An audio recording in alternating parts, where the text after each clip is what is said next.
coverage increases by 3% every year to cushion your family from inflation, because what you build today should be able to sustain you, sustain your future generations through that legacy that you want. So what do? You need to send the name live, SMS live, and the name of your town to 21778, or you send a WhatsApp or call 0705 100 100, because Britam is asking you the question. It is not about if, it is when. What are you going to do with that information? Absolutely. Okay, so sending that message to 21778 on WhatsApp 0705 100 100. All right, got it. Done. Okay, we're getting into a conversation this hour, and we're going to be looking into, of course, budgets and governance, and also trying to ask certain questions and hopefully get answers. When Yenichi budget, a dive into the proposed Finance Bill 2027, the party leader, PLP party and presidential aspirant 2027, Martha Karua, is here with us. Good morning, Martha. Morning. How are you doing? I'm good. Yes? Yeah. I see the signature purple is one that's going to follow you for a while. Yeah. Purple is with me to stay. Okay. It's a beautiful color of hope. Yes. I don't need to move away from it at any time. Yeah. Karibu sana, good to see you. Asante. And thank you for coming this morning. As we look at some of these matters, the finance bill is up for debate in the National Assembly, and there are many things that we're asking questions about, maybe to push in a particular direction.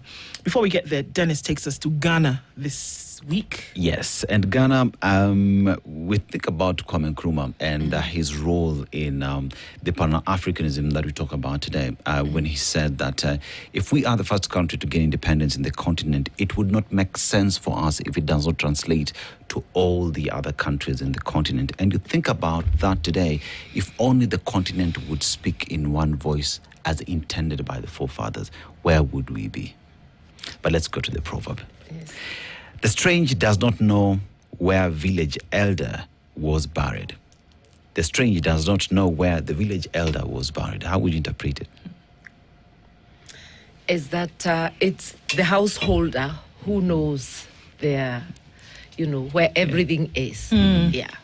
So it's the villagers who would know. Yes. Yeah. Well said, well interpreted. Indeed. And it's Kenyans who would know Yes. that Ebola is a serious disease. Yeah. And they don't want disease. Yeah. That's Absolutely. Without thinking about it. it. Yeah, without thinking about it. So every year, in compliance with the provisions of Section 39A of the Public Finance Management Act, CAP 41(2)A, a national government introduces a finance bill to amend the tax laws, in order to raise revenue for funding national development and public services. The funds collected through taxation are used to finance roads, healthcare, education, water projects, electricity, security, salaries for public servants, and repayment of public debt. That is what is supposed to happen. The finance bill is not a new bill that excavates everything that was there last time in terms of what has become an act. It builds on the previous ones and keeps adding. That's why we see that the Cabinet Secretary will come now during and talk about, or rather in Parliament, they'll talk about amendments too, because they've added on. Yeah. Are you satisfied with what we see in the finance bill this year? Not at all. Why? Because the Ruto administration is prioritizing luxury, non-priority spending, while marginalizing basic needs of the people. I would want to see a budget that takes care of health, education, not defunding them. Education, housing, not the housing bill is talking about, but giving social support to those who cannot house themselves. And basically the things that support the right to life. And infrastructure, agriculture are things that we need. Infrastructure includes water, electricity, roads, because that's where infrastructure enables, the roads enable our mobility. Water is life. It's about not only household needs, it's also about agriculture and industry. Electricity is the means of, one of the basic means of production. So those are the areas I would like to see prioritized. I would like to see a cut in spending on, things that don't matter, like the luxury for those in power, the ruling elite, if you like. Yeah. Things like renewing their vehicles, things like hospitality. You can see that the budget of the office of the president, State House, has just shot up. Yes. And we can see how he uses it to entertain people and give people cash, because that's not his cash. It's our money. The budget for travel, we would like to see a reorganization where we cut wasteful spending. And I'm not just talking about the president's budget, every executive office in this country, because it goes down to the cabinet secretaries, to the counties, to the governors and to the executive. There are just too many people, who are like leeches on our money. Yeah. The PSs you have not even mentioned, We have too many people who are being prioritized. I saw Oparanya asking for fuel for his vehicles. Yeah. I haven't heard anybody ask for anything for our hospitals, for our children in school, and all that. Okay, so it's interesting because what we are saying is that the finance bill, all of these provisions are the sources from which funds will be gotten. Actually, they call it ways and means. Right. Yeah. To then get the money for these things that the preamble to this explainer has talked about. Yeah. So that the finance bill says we're going to get, an extra tax from here and there, so we'll put it into the bin. We'll get from here and there, put it into the bin. Thank you. In order to fund these things. They're actually getting from the wrong people. Right. The wrong people and then spending it wrongly. Okay, so from the wrong people, I mean, when your taxes are going to hit the most vulnerable, then that's the wrong way of raising the funds. Before you raise taxation, that will end up on the making the dinner plate empty for families. It is better to cut wasteful spending. Our budget keeps on ballooning. Now we are going above 4 trillion. Yes. For who? I've already said how the money is wasted. This money you're getting from the fuel taxation is just too high. It's hurting everyone. Transport, food items, they're taxing, the taxation they're raising will affect medicines. They'll end up getting more expensive, affect agriculture, inputs and all that. So what you're doing is mobilizing money, but that mobilization of money hurts the most vulnerable. Okay. So those are the things. That's why there was the Matatu strike. Yeah. Which didn't end up giving us relief as we expected. Because ordinary people can understand that the moment you raise the cost of fuel, it's going to cascade to many other things that affect their daily lives. So we are saying, stop adding taxation onto people who are already overburdened. Cut wasteful spending. Don't look for more money. Smaller budget, less spending. Okay. Yeah. Martha, one would ask the question. The Constitution demands that there be public participation. And it is not a suggestion, it is not a request, it's mandatory. It's a command. It's a command that ought to happen. And even now, many out here are saying, if you talk to those who are pro-government, they would say, opposition is saying that they're reject the finance bill with no alternative. But here we also have Kenyans who have been speaking to them, telling them, when you increase taxes on mobile digital working, you're making it expensive for us to run business. You're making it difficult for us. When you start taxing mobile phones, for those of us who are in digital economy, it's difficult for us. So which taxes exactly are you collecting when majority of those who would get into that space, according to the promises you made, would not get into that space? So my question then is, public participation, especially around the finance bill, is it just there for the sake to be said, we invited Kenyans, or are we seeing the actual practice of public participation? Let us begin by saying that Kenyans are never invited. It's only a select. Actually, public participation has been corrupted to people manipulating it and calling only those they want, because they want people to say what they want to hear, to accept the finance bill. And we have seen people being roughed up for offering their opinions. It may not be this season, but previously we've seen it. So we are saying public participation has been abandoned.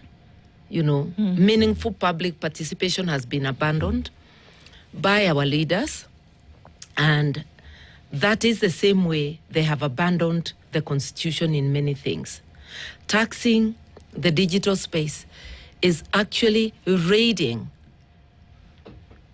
an area that supports our unemployed youth, because they are content creators are able to find something to do. It's also our means of communication. It's also taxing also mobile money.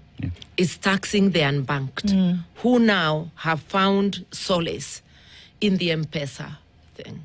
And it's also taxing your mother when you send her some little money for unga. It's taxing a relative who receives a little money from abroad for medicines, for education. Remember that we always boast that our diaspora remittances give us more foreign exchange than everything else combined. We are now starting to hurt that, because anybody who sends a little money, it is going to make your relatives followed up. It's also punishing the diaspora who choose to invest in Kenya. Yes. Because we are following them with taxation. They've already paid taxes where they have earned that money. So instead of appreciating the support, we are actually hitting them with additional taxes. This is where public participation would have helped to bring different views. And there is money added. May I say this? This finance bill is the 2024 finance bill. It brings exactly the same punitive measures. But because they do not want to say they are taxing the people on the digital space, they'll put taxes that go back to the people on the digital space.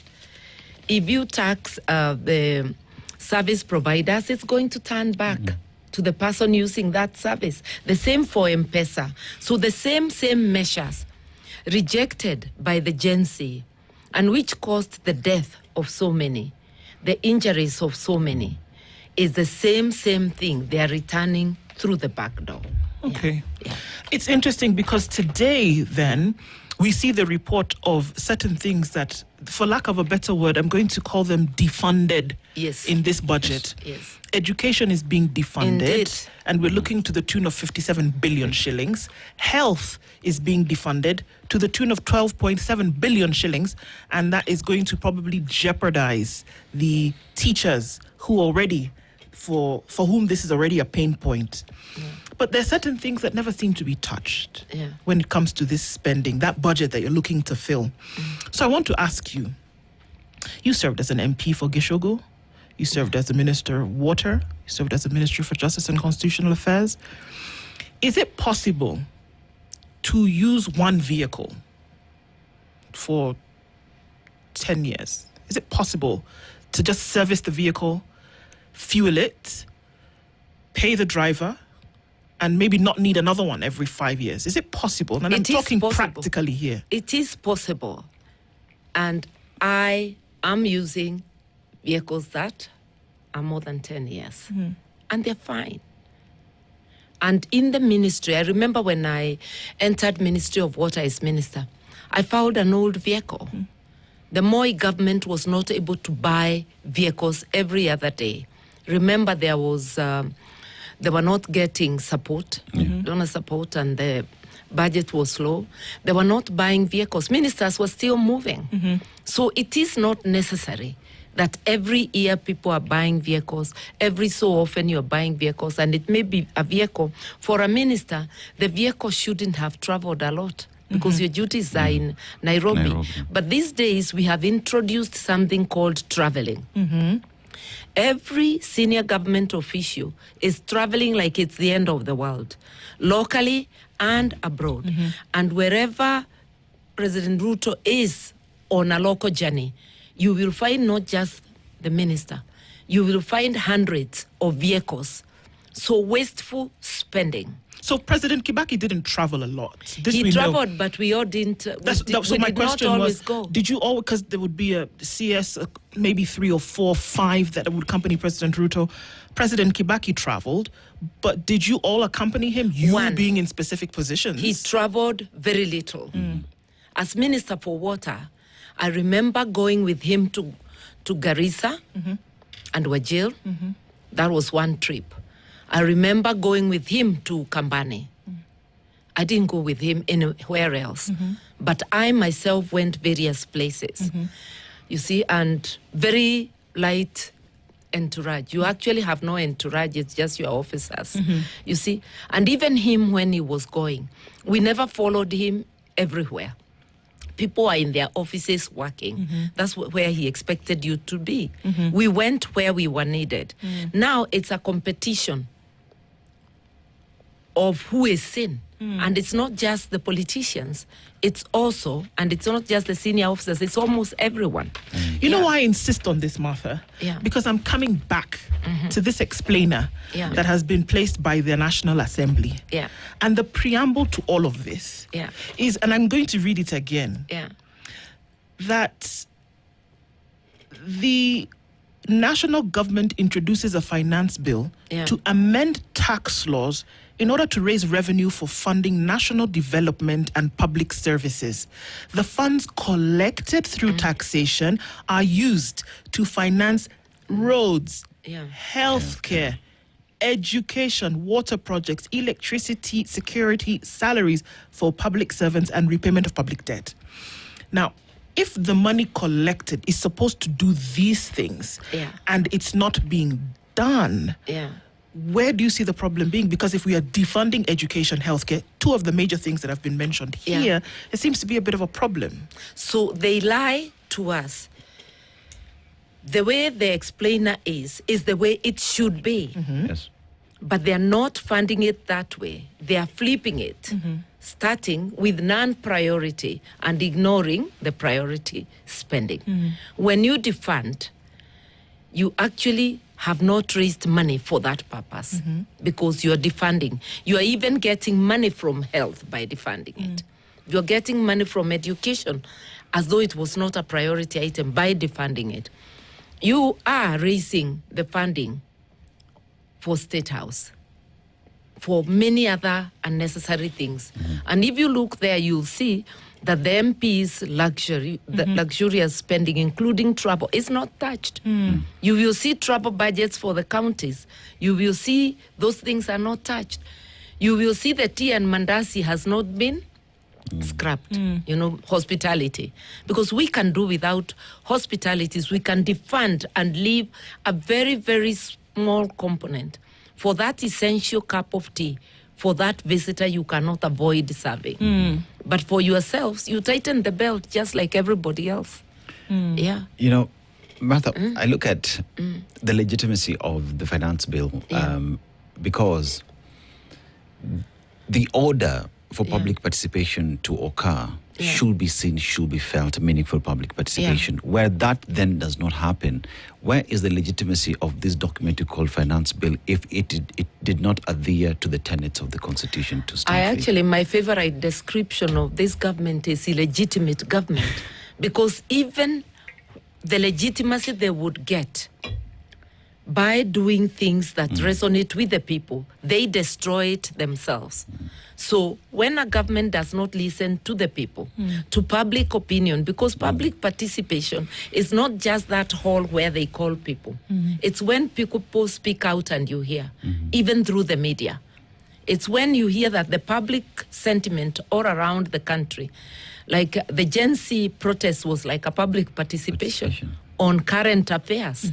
You know, so when people come out, the Nanyuki demonstrations was public participation on the Ebola facility, or the people who have called out the government. That is public participation.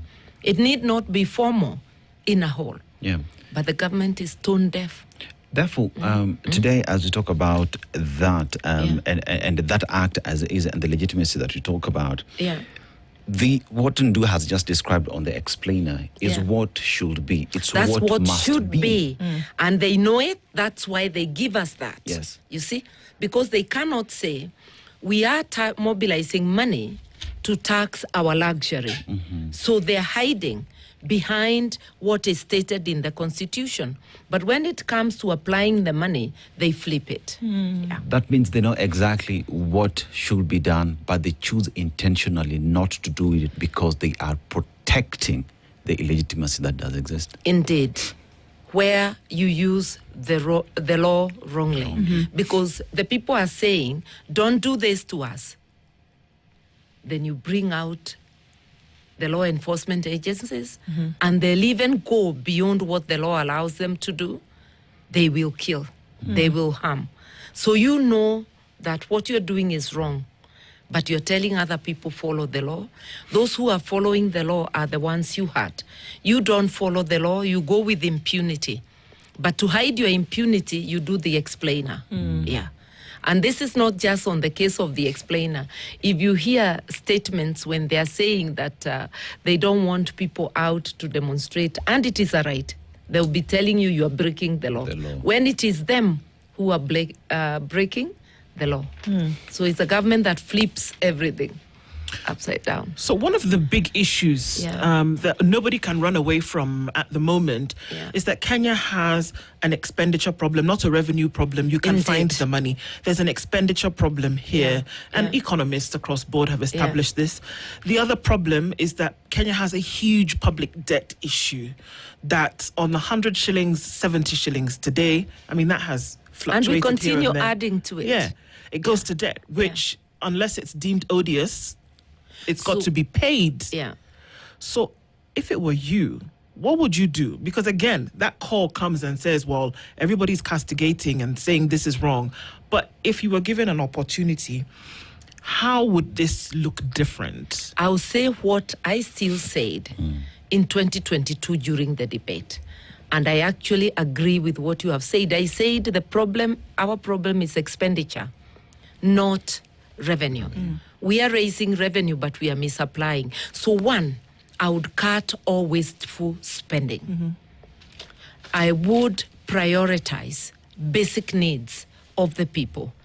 I would fight corruption and impunity so that anybody who misapplies or corruptly takes away public funding or steals, you make sure that the wheels of justice are moving, systems are working, so that they are processed real time. Today, why there is impunity and people do what they do is that there are no consequences. It's the utadu culture. So I would also stop reckless borrowing. I would audit the debts. And you pay what is legitimate, and you can also renegotiate on the mode of payment. You cannot avoid debts that were legitimately taken, but you can put on hold the ones that have a question, and you initiate international litigation on that. So it is possible. And I like reminding people, when Kibaki came in, there wasn't much money. The budget was very small.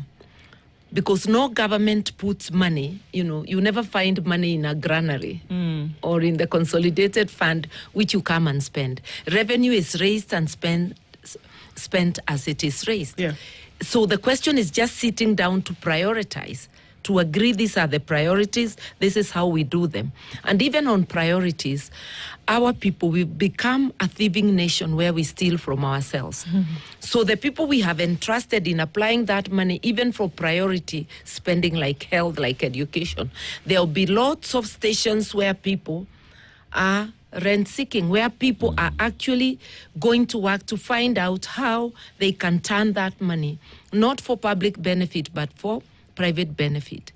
So you make sure that it's applied efficiently and effectively in a manner that it will touch people, so that we are not buying items for 10 times what they cost in the market. You must let everybody know that they have to use common sense. The same common sense they use spending their own money, they must use on spending public money. I used to tell my people when I was in Ministry of Water that saving public funds is not an offense, because people behave like it's an offense to save a single cent for the public. So apply it the way you would yours, you know? And if you don't, we are coming back. I would tell them, I will not come when you're procuring. But when you're done, I'm going to audit. Yeah.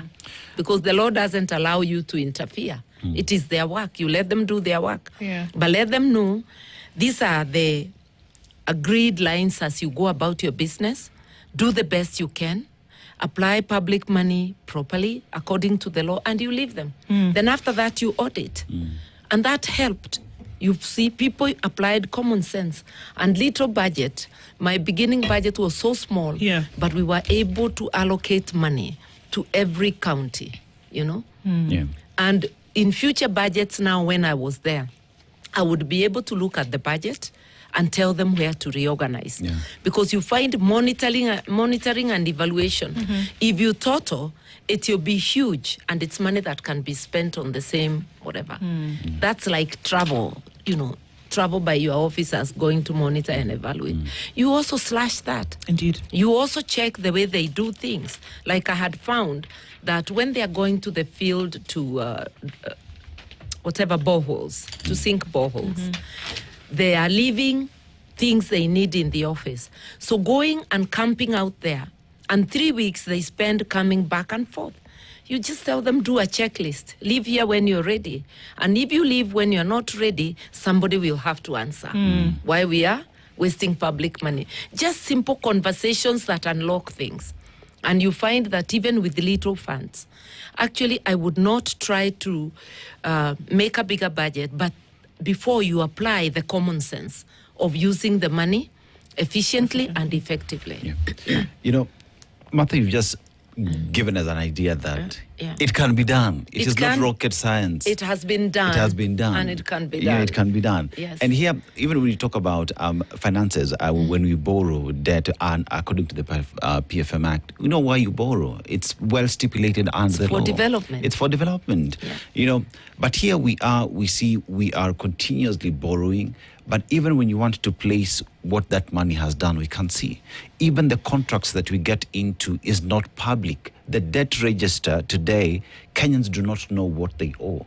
We do not know what we owe. So one asks the question then, seemingly we are borrowing to waste the money, not to apply it where?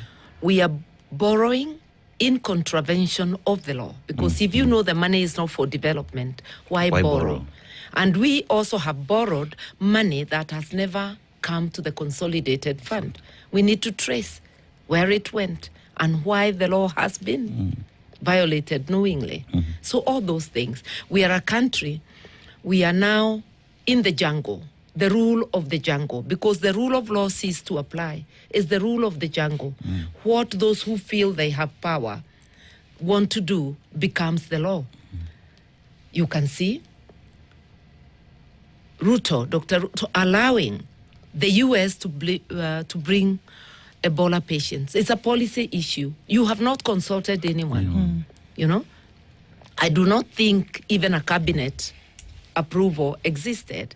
And after cabinet, by the magnitude of that matter, it should have been debated in the National Assembly, and we should know. He is treating the country as his farm in Sugoi, where he makes all the decisions, where he doesn't have to consult. But a good person may even consult his family, if it's something so momentous. So Americans are saying Ebola is too dangerous for them. Kenyans have also said it's too dangerous. And some of the elected leaders in America are saying, don't abandon our people when they're sick. Bring them here. We have the facilities. They're also telling their president, that is Trump, stop taking the Ebola patients to Kenya when civil society, when Kenyans are protesting about it. So you can see two leaders joined by impunity. Okay? And you can see the American administration aiding and abetting Ruto to violate the Constitution of Kenya and the will of the people. And to maybe in some cases undermine sovereignty. Undermine our sovereignty, because we are now like a quarantine ward for America. Yeah. Okay, one of the things that you mentioned, which is a pain point, and I think every president has talked about fighting corruption and talked about dealing with impunity. Also coming from a National Assembly point of view, the Auditor General, and you said you go ahead and spend, the audit will come and be done. The Auditor General does this painstaking work of going through the numbers. And oftentimes, her reports will come out. I mean, even from the times of Eddie Owoko, would come out and say, look, we have this hole here. We have a problem. This year, the Auditor General has been maybe more overt and has actually said the ball is in the court of Parliament to insist on investigations, because the kinds of gaps that we are seeing are too much. And it goes directly with what you do with your budget. This thing that we're doing now, finance bill turning into an act, essentially, and then the money that you use, and then we find holes in it later. She said, investigate, prosecute. It's in the ball of the court of Parliament. Why is it so difficult to fight corruption in Kenya if it is probably the number one thing that's going to see the needle moving? Parliament may do its work, although I doubt that the current one is doing its work of calling out and recommending. But the action of prosecuting is the government's. What Parliament can do is, if their recommendations are not followed, punish the government by withholding funds, cause a constitutional crisis. Then they'll be able to act. But the ball is also squarely on the Ruto administration's court.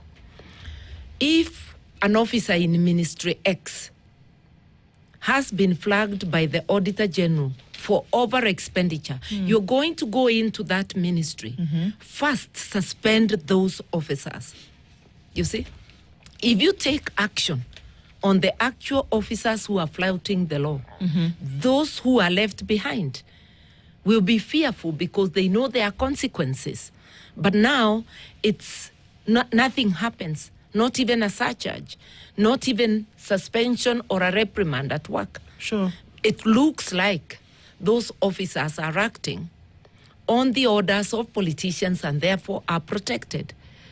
So you find the executive, which is running the country, are the ones responsible for the holes you see, and they are working in cahoots. And even if these things do go to court, because there is a story today whereby folks have been fined 198 million shillings or 75 years in jail in Kilifi County for supplying air to the amount of 51.6 million shillings. But this is 10 years ago. Have they returned the money? That's the question. That's what I was going to go to, because now Anti-Corruption Commission will also offer you the option of a plea bargain, where you can simply say, well, we can give some of the money back. So what do people do? They make sure that they have taken enough so that what they give back is sorted out. They've not given the money back, but it's gone through court, and it's either they do 75 years in jail or they give back, or they pay 198 million. But the point is, how much had they stolen? 51.6 million. Yeah, you see now, if it's 10 years later, the same money is what you will pay. So this option of fine for people who have caused, misery, sometimes causing death, because when money connected with health, money connected with services that support life, money that has made it impossible for people to put food on their plates, you've actually caused suffering, maybe even death, and you're being fined a paltry sum, like you're being patted on the back. What I think is that even the courts have let us down in some areas. And we have seen governors, at least about now 3 governors who have been found guilty. They are able to come out on bail, and then the matter goes, and you don't hear of it again. We have seen the recent Obando case. So what I'm saying, the plea bargain is something that is lawful. But the way the EACC applies it is opaque. Give us a criteria for your plea bargain. Let us know how much when you announce, show us how much was lost, how much we are getting, you know? And show us that in that county, even according to the reports, there isn't much more. Do a lifestyle audit of the person. Of that person. You see? So that you are not leaving them so much, you know, with so much wealth that they can say, wow, that was a small price to pay. Allow me to hold on to that just a little bit, Martha, Yeah. because then we're going to look at things like legality Yeah. and legislation, which Yeah. again falls squarely in Parliament. Yeah. And so then you have to ask about the capacity for Yeah. Parliament as it's currently constituted Yeah. to perhaps make a law Yeah. whereby you say, the way we deal with things under the certificate of urgency in the courts, Yeah. when it comes to matters of corruption or suspected corruption, can we deal with these things urgently? Because one of the things that the chairperson of the PAC at the Yeah. Senate said is that he said, come on, sometimes we're dealing with books from, years back. Yeah. This is a case that has finally come to its conclusion 10 years later. Yeah. And in between that, the Auditor General has pronounced himself and herself several times Yeah. about losses. So how do you ever keep up? You'll be doing this thing in perpetuity. Yeah, it is deliberate on the various administrations because there is something that can be done. The government, the executive cannot run the judiciary. But you can sit together and say, this is where our problem is. So that the head of the judiciary minds the judiciary and causes the wheels of justice to run. The executive applies the measures that will help stop the leakages. Because you cannot just allow the problem to continue increasing so that you overload the judiciary. So everybody should do their work. The legislature does their work. But the legislature itself is guilty of irresponsible spending, of using too much money on non-priority. You know, the travel. Local and international travel, especially international. Yeah. And it's now become fashionable. Even the county assemblies, everybody is traveling. If you put the travel budget of the country together and you look at what we are defunding in education and health, it's shameful. We should be defunding travel. It is absolutely not necessary. Sit on your desk and do the work. You are not employed in the aviation industry to be on air every day, you know? It should be very, very sparingly. Yeah. But because, why do they do it? Because it confers a benefit. You get lavish per diems, and every trip means money for you. So you'd rather leave the house empty without people to fight even this painful budget because everybody has traveled. We need a conversation with ourselves and we need to stop this. And the buck stops with the Ruto administration for now and with the three heads of the arms of government. The executive, that's Ruto. The National Assembly, that is Wetangula and Kingi. And the judiciary, which is the CJ Martha Koome. Yeah.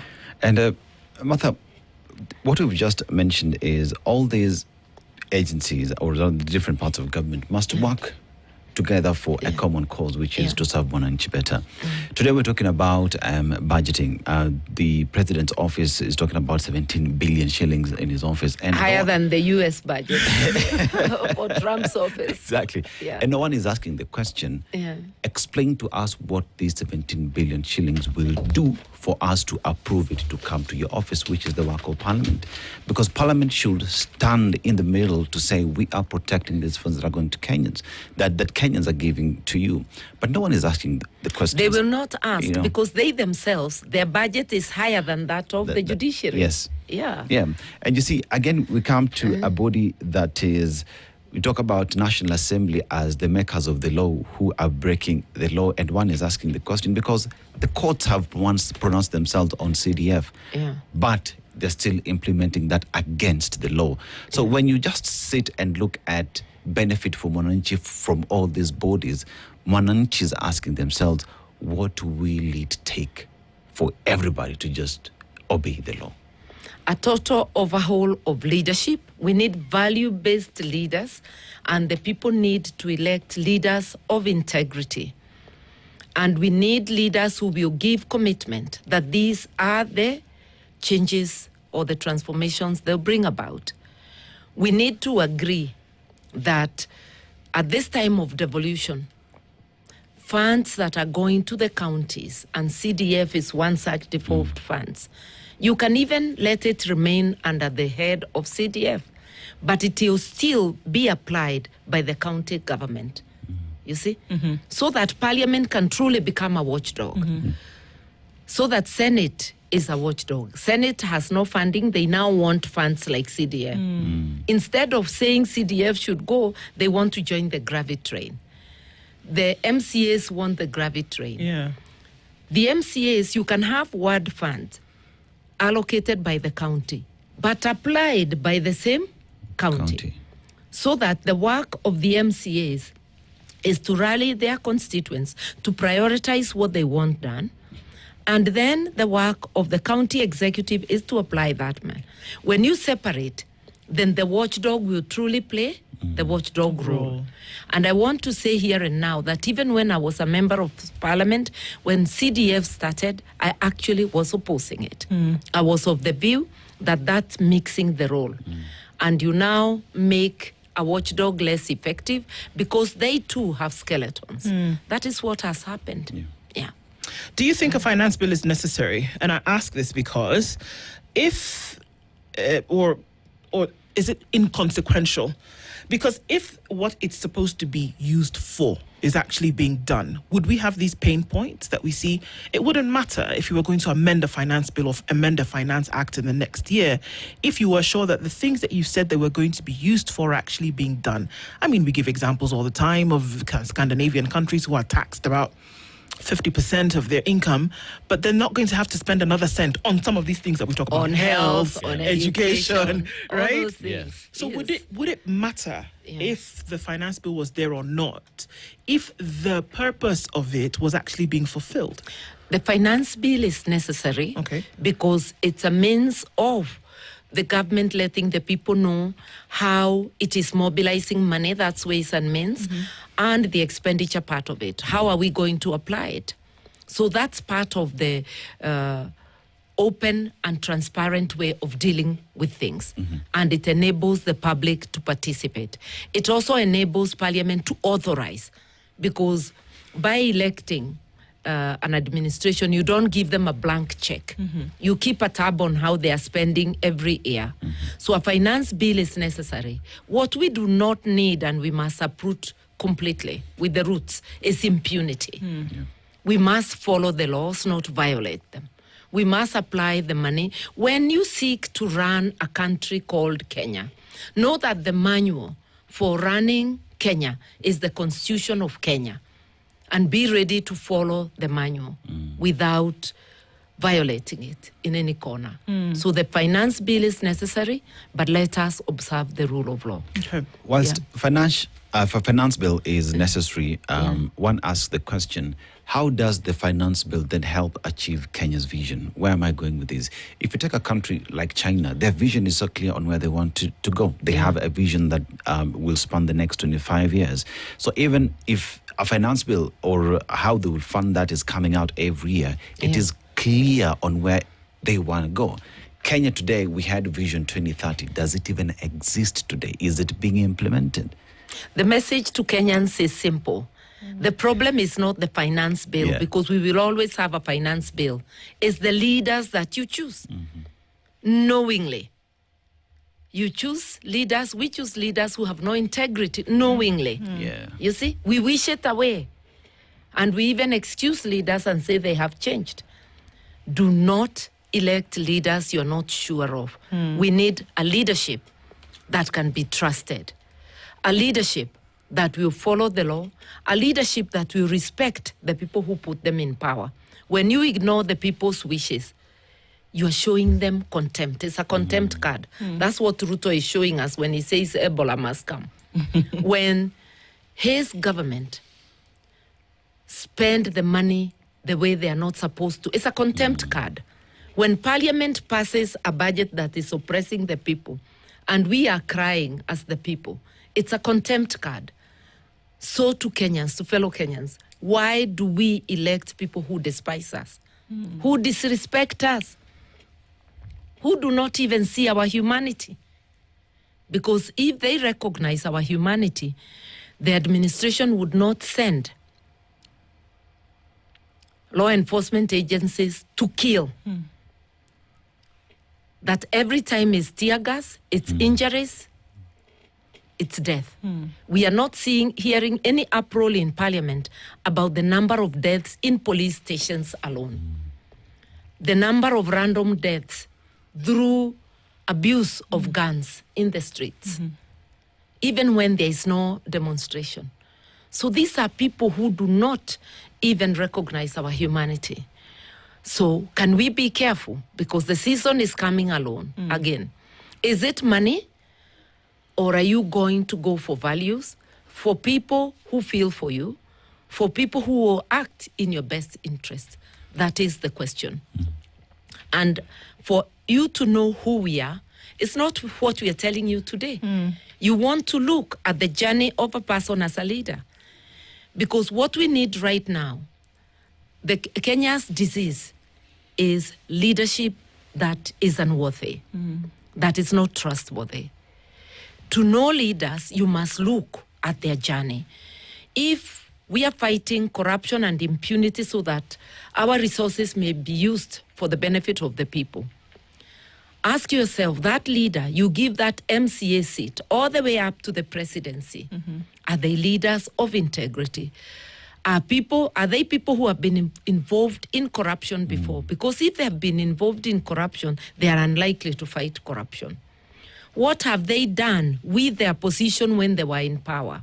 Do they respect the judicial process, the due process? Or do they take shortcuts? You know? You've got to look at all those things. And for people in Parliament, even those now in the opposition or the one-term movement, we want to know you through this current finance bill.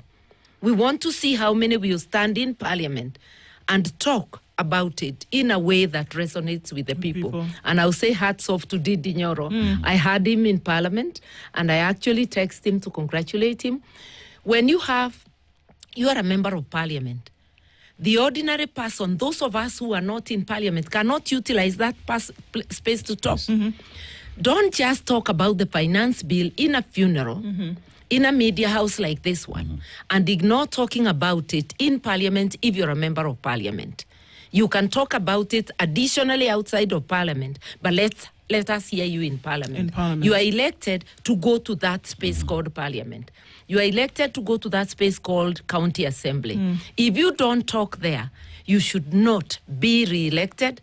You should not be elected if you're not capable of articulating people's needs, because nobody else can come to that space except those who are elected. Our time is running out, but Martha, we've got to ask you this, that even as you speak about the opposition and whether it's united or not, that there's several people who want to be president. Are you still one of them? Yes. In fact, the menu should keep getting richer because it's not only those of us in the united opposition who have voiced wanting to be president. There are others outside of it. There are the likes of Managa, Okia Omtata, Ruben Kigame, and there are many others who will come. Let the menu be rich. Even in the united opposition, I don't believe that we will retreat to a boardroom and come out with a candidate. We must refer to who among us Kenyans would trust most. So there must be repeat polls that will guide. So Kenyans, over to you. Interrogate everybody, including myself, those who want to be president, and give Kenya what it deserves. And interrogate those who are currently occupying positions. Don't trust their words. People say one thing, and please, even if you get money, do not go with money. Go with your gut feeling. Yesterday, I was in the village burying my father's brother. In a local language, we call them Baba Mudogo. So a youth came to me, to my car as I was leaving, and told me that he is PLP and if I could do something. I told him, if we talk about money, then you better return the incumbents. Just go for Kasongo because he's the one giving money. That youth told me, if that is how it translates, let the money stay. I want out of this government. Yeah. So we really must tell each other that it cannot be about money. Yes. Yeah, it's There's about got to be what more. people stand for. Yeah. She's a presidential aspirant as well as the leader of the PLP party, Martha Karua. Thank you for being here with us this morning. Asante. The conversations must continue. Asante sana. And Asante thanks sana. for having me. Karibu. Yeah. Good morning, 8 a.m. The latest news.